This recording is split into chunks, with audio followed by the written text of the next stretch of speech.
Ya Allah sen mehribon, Allahu Allah. Seni deb kuydi bu jon, Allahu Allah. Senga muhtoj bor inson, Allahu Allah.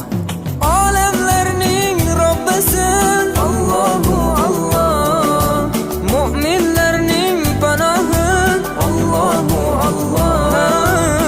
Yuragimning sultoni, Allahu Allah. Hidayat ayla bizga, Allahu Allah. Panoh bo'l yurtimizga, Allahu Allah. Iymon ber qalbimizga, Allahu Allah. Allah meni dardimni, bu ohzorimni rahmayla kechirgin gunohlarimni. Qabul etgin mehribonim duolarimni. Yo'q Xudo sendan boshqa, Allahu Allah. Muhammad Rasululloh, u Habibulloh.